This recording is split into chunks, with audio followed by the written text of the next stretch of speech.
Обстоятельства переменчивы, принципы никогда. Сложно не согласиться с этим утверждением Оноре де Бальзака, известного французского писателя, особенно в преломлении на наш сегодняшний поединок. Здравствуйте, друзья! Это Брест. И сегодня здесь у нас принципиальнейшее западное дерби между местным Динамо и гродненским Неманом. Опорный полузащитник, который выступал за Динамо. И покинул команду, а здесь опасно! И что? Нет, продемонстрировать. Все-таки следует навес на дальнюю штангу. Бы эту команду на чемпионат мира отправлять, ну и уж как минимум в Еврокубке. За Еврокубки, кстати, я думаю, Неман поборется вполне спокойно. Сейчас они в таблице пятые. Есть шанс подняться повыше. Смотрим опасную атаку. Что будет? Ой-ой-ой-ой. Ну как же так просто? Тем не менее, уже он руководит всем процессом. Без всяких формальностей. И пока у него получалось вроде бы неплохо мотивировать игроков, найти что-то новое. А здесь опасный удар пытался нанести Каргас, если не ошибаюсь. Давай человека у мяча. Бьет. Ох, как опасно! Крестовинов спасает ворота брестского Динамо.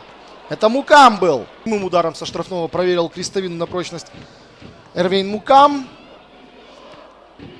Посмотрим, чем закончится атака. Гаврилович выстреливает. Рикошет. Мяч идет мимо.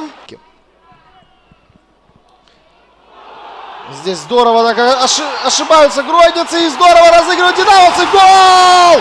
Гол! 1-0 Чиди Асачукву! Провалился там Абуна. Позволил он Фомие Смелевским обыграться.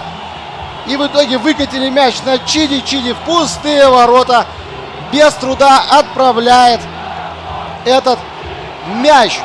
Уж простите мне тавтологию. Который, кстати, чемпионат мира уже покинул. Не спасли его актерские способности. А здесь Ковель убегает, проваливается оборона Динамо. Ох, ну здесь Ковель исполнил Витуса образца первого тайма. Вот, допустим, Городею и Гомель добивали без всяких вопросов. И там, конечно же, в победе можно было не сомневаться. Здесь дальний удар. Но можно придержать ее, думаю, на концовку. Потянуть где-то время. Освежить атаку.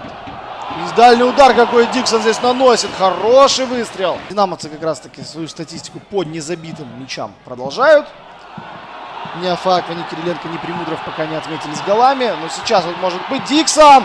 Выстрел плотный, не ловит Журов. Но здесь, конечно же, спокойно голкипер в итоге разобрался. Некому было добивать у Бреста.